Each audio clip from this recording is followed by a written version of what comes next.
Hey guys, I'm excited today to do an interview with Joseph Michael. He runs ScrivenerCoach.com, which is his bread and butter. But it's really interesting. We're both entrepreneurs, he and I, and we discovered that we go to the same church together, and we had no idea. And it took a mutual friend of ours from Florida to kind of inform us of this. So we have kind of an interesting history, and we've since met up a few times, and he's becoming a real good friend of mine. And anyway, I just wanted to bring him on and do a quick interview and chat a little bit about business and kind of getting something off the ground.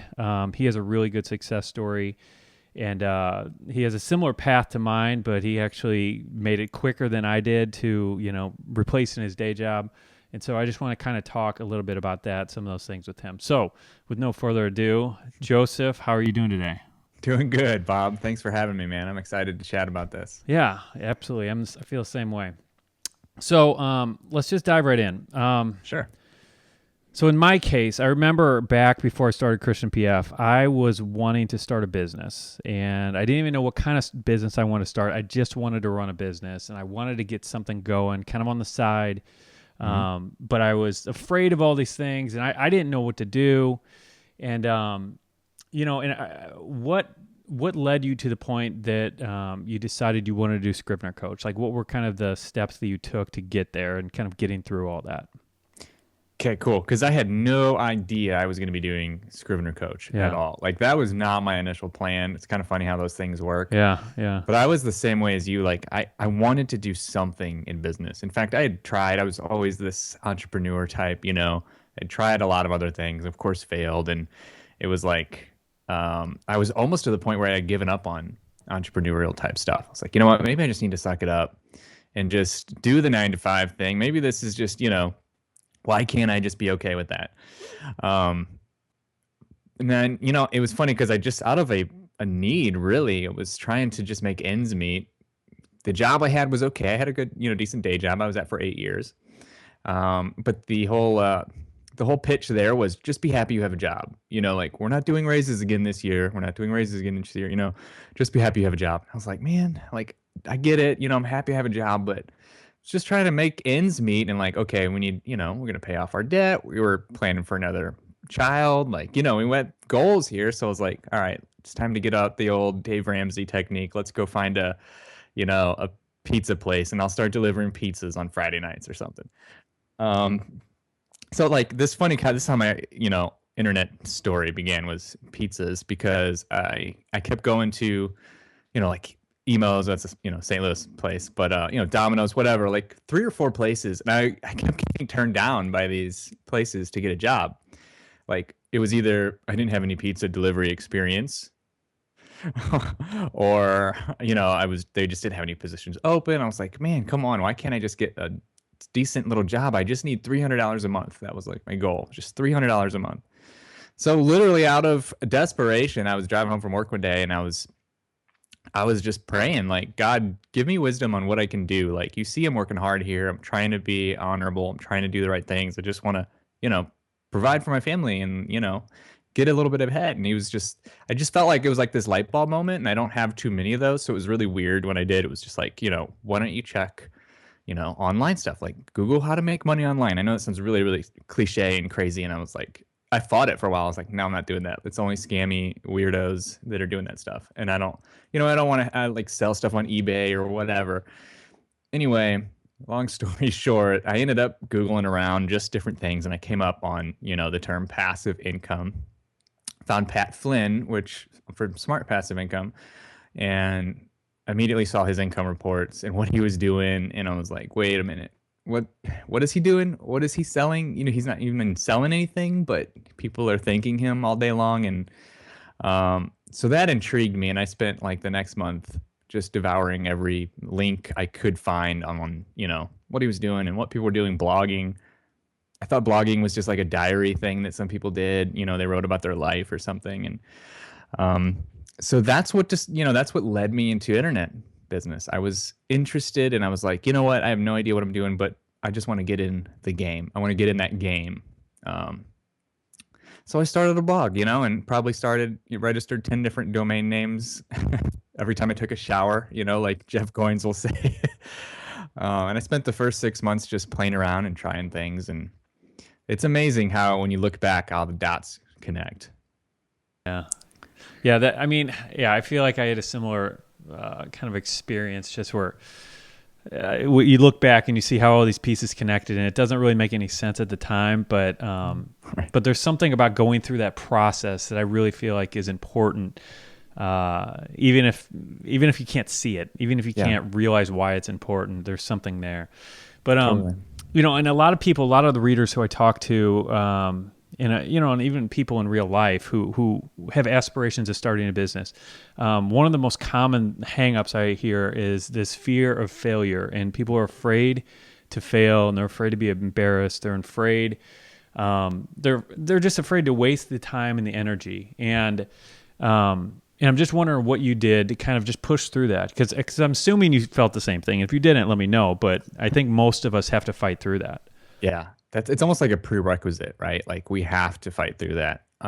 Even today, even having a successful business, I still have to fight it. Every new piece of content you put out there, every blog post, before you hit that publish button, there's that fear. Like, what if this is no good? What if people aren't going to like this? What if, for some reason we have this ability to take everything personally. Like, if they don't buy my product, then it's a reflection on me personally. But no, really, it's just, hey, they don't need it. It's no big deal, whatever.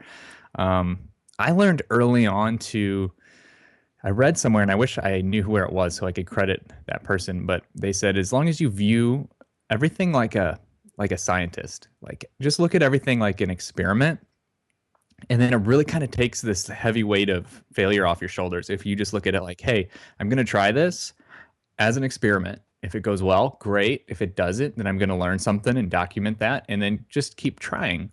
Then all of a sudden it feels like, I don't know, I don't have to succeed because all I'm doing is playing scientist here. But I remember that feeling in the beginning, like, oh, great. Like, I was even nervous to tell my wife, like, I'm going to try something new. And it's like, here we go again. Joe's up to his next new thing. And, my family and everybody had known I've tried things before and it didn't work out. And, you're kind of like, you're that guy. But it was like, you know what? Oh, well, like this was kind of around stuff I was interested in anyway. I always love all the tech stuff. I always had this passion to teach and help people. I just never knew that you could do that and actually get paid really well for it, and had no clue it could replace my day job income and, live like a lifestyle that was my dream. No clue. This is a little bit of a tangent, but I think just for the purposes of context, will you just quickly explain what Scrivener Coach is and what you do there so people Yeah. know? Yeah, true. Good point. Because what Scrivener is it's like Microsoft Word on steroids. It's like this really robust word processor made out of a need for, really like novelists in the beginning to organize all their writing, research, everything like all in one place. It also allows you to like push button, export for Kindle publishing or iBooks or anything like that. Like, does all that heavy lifting for you. And I heard some people that were using Scrivener to write like their blog posts and their books and all that. So I was intrigued by that because I'm this really organizational kind of freak. So I like to have all my stuff really organized. And I seen Scrivener and I was like, oh man, that is beautiful. Like, I could have everything in folders and subfolders and links everywhere. So I just started using it to write my blog. Now, when I started, I had an efficiency blog. It was called Efficient. Yeah, Efficient Life Skills. I don't touch it much anymore because Scrivener takes up most of my time. But Efficient Life Skills was like the thing I started with just to learn the whole game. And I was using Scrivener to write my blog posts and all that in there. Then I stumbled across more and more like experts, people I respected, Michael Hyatt and other people who had finally kind of broken into the space and said, why I use Scrivener for all of my writing. I was one of the few who was, I thought, using it for blog posts. Usually it was just like, oh, unless you're writing a novel, you don't really need it. So it was hard though. Like, I remember thinking when I was using it, like, you open it up and it's foreign. I was like, I don't understand what to do with this. In fact, I put it away for a while. Then I kept hearing people talk about it. I was like, I need to pull that back out and, try again. And as I was reading other people talk about Scrivener, I would scroll down the comments, and I always tell people it's kind of like when you buy a new car, like all of a sudden you see that model car everywhere. So it's kind of like that with Scrivener. Like I was using it, so all of a sudden I seen articles on Scrivener everywhere, and I was interested in seeing what other people had to say about it. And everybody had this similar like, I tried it, but I quit. I tried it, but it was too hard, or I don't even know what to do with it, or. And I was kind of like, yeah, I remember that, but guys, you gotta push through it because it's amazing once you do. And I would get in the comments and kind of have these conversations with people, and they would be like, well, how did you learn it? And I was like, well, I don't know, I just put in the work and studied and all that. And they were like, I don't have time for that. So long story short, again, I saw in the comments somewhere on a post by Michael Hyatt, he even said in there, he's like, you know what, if there was a decent course on Scrivener, it's like I would buy that today. He was asking like, does anybody know of a course on it? And nobody could find it. I was like, really? There's no course, not even like on lynda.com or anything like that. All there was some YouTube videos and things like that, nothing really organized. And I was still like naive enough back then to where I was like, I bet I could come up with something in, like a couple weekends. And that's how it started. I wasn't afraid to like try, I was like, well, let's experiment. If anything else, I'll learn how to create a course because it's something I'd heard people doing. And I was like, and I'll turn around and use that knowledge for something else. So I kept doing that. And then as I would have these conversations with people, I would interject that same thing. Like now I had something to say, oh yeah, I remember that. I'm actually making this to help with that, that learning curve. People were just like, they were loving it. And then I finally got up the courage to charge money for it and all those kind of things. And so, yeah. Touching on what you were just saying there and tying back to earlier, as far as the fear of failure and getting over that, one of the things that helped me so much was realizing that, every failure leads you to the next success. And it's almost an essential component. I remember, I think it was a CEO of IBM or something said something, if you want to double your rate of success, you have to double your rate of failure. And that's always just kind of stuck with me, and like you, I still deal with that same thing today, with anything I'd launch or any, different project I get involved in, or even a blog post.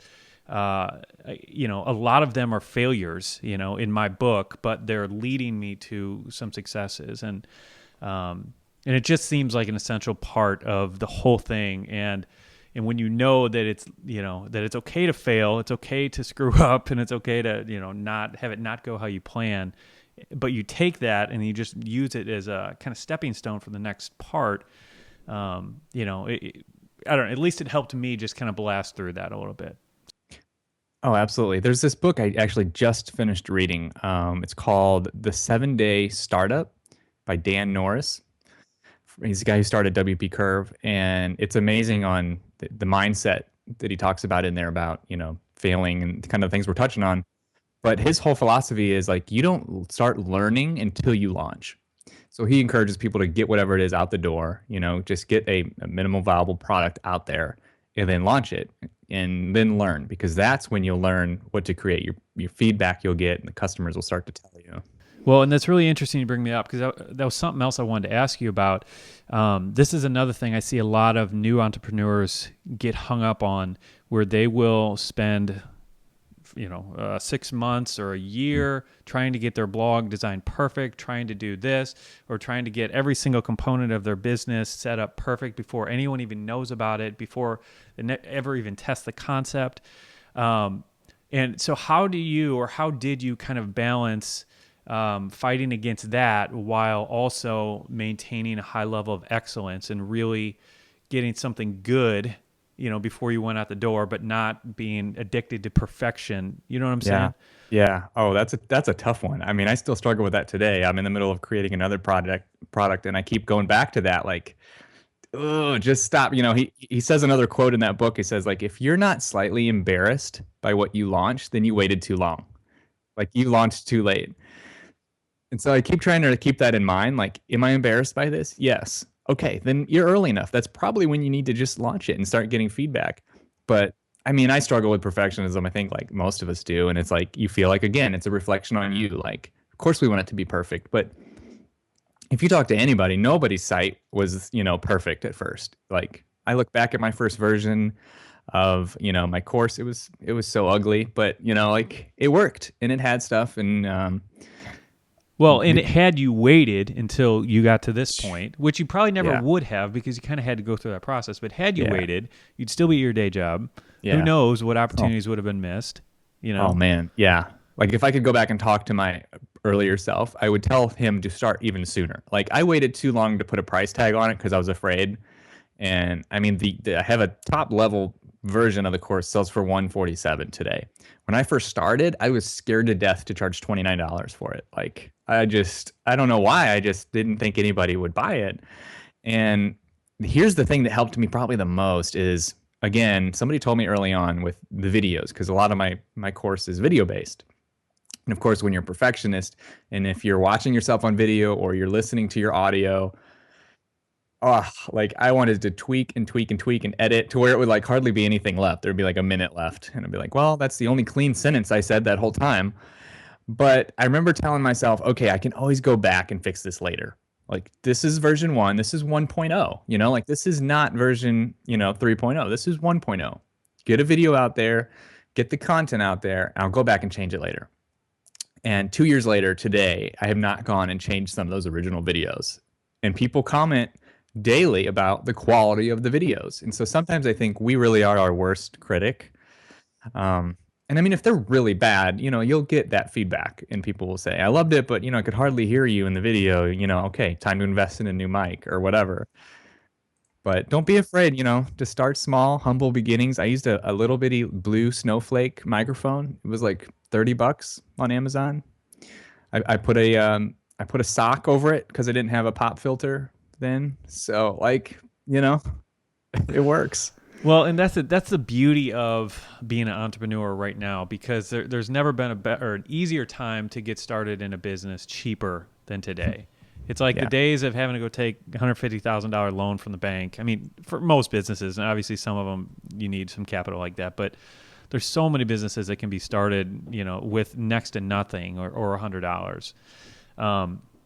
So anyway, moving on, I wanted to ask you about this is something else people ask me a lot about balancing your time when you're trying to do this on the side, and you have family and you have work, and some people have demanding jobs, and I know for myself, I used to write articles. I would write articles from like 10 p.m. to 2 a.m. on Friday nights, and then I would work on the website on like Saturdays, and squeeze in stuff wherever I could while I was doing it part time until I got up to the full time level. Mm-hmm. How did you handle that? I mean, how did you, balance your time and stay focused on the important things and, things along that line? Yeah, that was honestly probably one of my biggest struggles, because it was hard to find like that time. And especially once you get something rolling and then you're passionate about it, like I have this sort of addictive personality to where like I want to just dive in and that's like all I want to do. And so I had to find that balance between, even when I wasn't technically working, or if it's family time and I'm still over here thinking about, oh, I got to do this, got to do that, and I'm trying to write stuff down. It was hard. And I have little kids, so they take up a lot more time. And you're trying to be a good husband, trying to be a good father during all this time. So it's really finding those small little margins, like you said. So I knew, I had to get up at 5 in the morning on Saturdays. Not fun, but that was like the only time. So I would work from, 5 to sometimes noon on Saturday. And then that was kind of this, bargain that I made with my family. Like, okay, just give me until noon. And then the rest of the day, that's it. Like I'm done. I'll disconnect. And I did that for a lot, for a lot of weeks. And then the other thing was finding those other little margins. Like I skipped my lunches at work. Like I just ate something in my car, and then I would record videos during my lunch break. I literally took my laptop into the car, and somebody told me like a car's really not that bad because it's got all that cloth, and it's like it absorbs the sound. So I was like, okay, well, so I started. This is kind of funny because I didn't have internet obviously in the car, so I would go and park in the parking lot of Starbucks, like up the street, try to tap into the Wi-Fi, like park as close to the building as I could. And then people would see me climb into the back seat, pop up on my laptop, and then I have this little microphone on top of my, laptop, and I'm just going away. And hey, if I could just get one tutorial recorded, that was one more that I had that I didn't have before. I think the trick is to be okay with it being kind of a marathon. Like just know that it will take longer, but those pieces add up.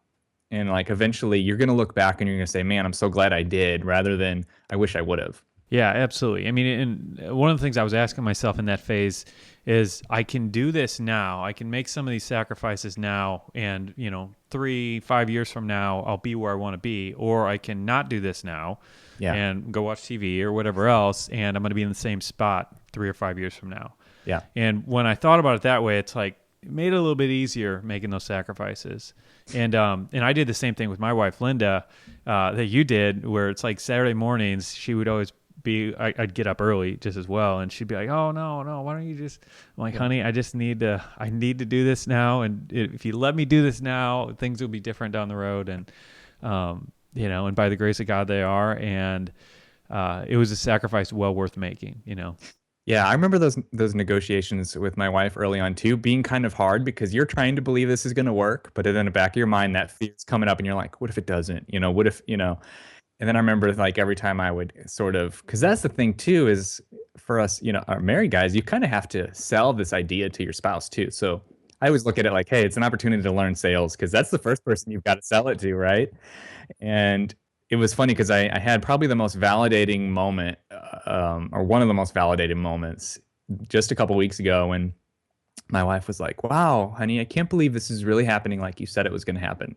And I was like, "Wow, like that's cool. I can't either, but that's really cool to hear that, like, okay, so that time in that beginning, it was, it pays off. It really does." So, thinking back for me, I remember when I first started on this journey and kind of had aspirations of doing this full time, and it seemed like an impossibility. I guess when I was on the other side as an employee, it seemed so much more difficult than it is. And I'm not at all saying that it's easy. It's not easy. It's a lot of hard work. It's a lot of discipline and a whole bunch of other things. But looking back, it wasn't as hard as I thought it was on that side. Did you have that experience? Yeah, in fact, you worded that pretty well because I never really knew how to word that. Because in one sense, I want to say this was easier than I thought, but then on the other hand, it's like this was the hardest thing I've ever done. But I remember thinking that too. Like when I started to see money come in, I was like, wait a minute, it, does that just go straight to me? Like, is this something's wrong here? How is this just easy that this is just money coming in? I don't get it. It seems like I'm supposed to have overhead or, I really don't have that many expenses. You mean this is just profit? What? Other than taxes when I started to learn about how much I was going to have to give up for that. Yeah. But I do remember thinking that, like, okay. And even with connecting with people, I was scared to death to connect with people. I didn't really know how to network. And everybody said, in order to grow, in order to scale, you've got to connect with people. You got to help each other. And I was like, I'm going to try to do that without doing that because I don't know what to do. And I found that to be a whole lot easier too. Like I just message people on Facebook. I really liked your thing, your article was awesome. And they're like, yeah, thanks. What do you have going on? Oh, that's cool. We might have the same kind of ideas. You want to chat and discuss just 10 minutes on Skype. And then so many people are so much more receptive than you think. And I always just thought maybe it was because I have just this like negative, maybe I think too deep into everything. But really it's really just about action. It's like if you take action versus if you're a professional learner. And there comes a time where even I had to like put myself on this information diet. I call it like because I could learn, like, oh, here's the next thing, and then you're chasing this rabbit trail and to where it's like, okay, enough consumption. It's time to put content out. Like it's time to stop consuming, stop learning for a period, and create something. And Yeah, it's yeah. just Oh, go ahead. no, I was finished. Okay. Yeah, I mean that's one of those things I have seen over and over again. There are certain people who feel like the more that they learn, like it's almost an excuse for not taking action. And there's comfort in just sitting here and continuing to learn. I'm going to continue to learn until I know everything before I ever try anything. And it's kind of the same procrastination thing or something that just never. I just haven't seen good things come from it. And I'm the same way. It's like I really love learning, but it's like you have to balance that with action. And action is really where the results come. It's like it's good to take smart action, and learning will help you do that. But it's the action that leads to results. Yeah. So like, for instance, too, something that's really like practical that you can do is, for instance, when I had to learn each piece step by step. So like I didn't know how to set up a membership, plugin. or I didn't know which one to use or what, so it was like when I was learning about that, those were the articles I would go after and like learn just about that topic. Like, okay. And then when I figured that out and I took action on it, then it was like, what's my next thing? Okay, payment processors. I know nothing about payment processors. So which one do people use? I don't know. So then it's like, okay, we do research and we read blog posts related to that particular topic and then take action on it. And it's really hard though, because, you jump online and you'll see a million different directions to go in and you're like, ooh, but maybe that's the secret ticket. And really it's like, there's no secret thing. It's just take action, just do the work and stop procrastinating by being a professional learner. I mean, I still have to remind myself this too all the time. Same here. Yeah, I remember Tim Ferriss talking about how he viewed stuff like that. And it was exactly the same process you're talking about, where he would not read an article about how to do something that was 2 steps down the road. He wouldn't even look at it. He would save that for later and then read that when he needed it, rather than having to read it twice. You know what I mean? Yeah. So anyway, along those lines, all that said, learning is an important part of this, rather than trying to, figure everything out on your own. I think, in your case, your course is, proof of that. It's people can move a lot quicker a lot of times when they get the right tools showing them what to do. That said, are there any books, tools, courses, anything that helped you or that, made how you progressed to full-time income with your business in a year and a half? I mean, is there anything along those lines that you recommend? Okay, well, the 7 Day Startup by Dan Norris that I just recommended, that book is a huge, if you're like building a product or you're going to get ready to launch something, I definitely recommend that to everybody. Gary Vaynerchuk's Crush It is just a huge like butt kicker motivator. I remember reading that and being like, oh my gosh, like I can do this thing. Like I lived off of the momentum from that book for like weeks. Even his latest one, Jab, Jab, Jab, Right Hook, is a great, it's like a great introduction to how things are played out on social media and really just in the internet business in general. It's all about giving. So like the more you look for giving opportunities online, especially with making connections, like you give before you ever ask for anything. That's huge because so many people are takers out there, you know? But you're absolutely right. I read Yeah. that book too, and I recommend it. It's good for Yeah, that. it is. It's really good. Tim Ferriss' 4 Hour Work Week obviously was a whole nother like, mind blown eye opener for me. Like, wow, you could really automate a lot of this stuff and work less.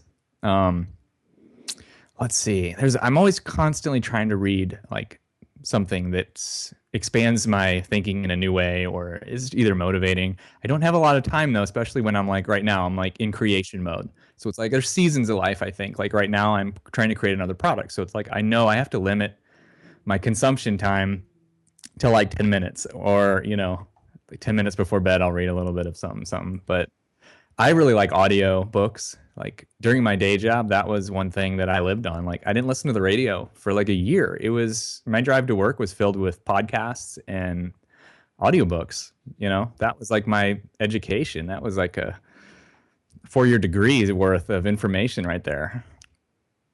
And in fact, I was just talking to my wife about it the other day. That's one of the things that's probably what I miss more than anything is a half an hour drive to work. Because now that I'm at home, even though it doesn't make sense, it's really hard for me to sit down and turn on an audiobook. But when I had that forced 30 minutes in the car to and from work, I had to do it. I mean, there was nothing else to do. It's the radio or that, and this is going to make me smarter and help me get to my business goals quicker. And Yeah, I totally just said that to my wife like last week. It was crazy. It's like I'm so backed up on any podcast or anything because that used to be my time, and that's like the one thing I miss. I started to think like this is gonna sound stupid, but like I'm gonna plan to drive to Starbucks that's like 25 minutes away from my house just to get the drive time in and then work there, and then so maybe you can meet me and we'll do a little co-working thing there or something. Oh, anyway, well, I want to wrap things up here pretty soon. Let me ask you this real quick though.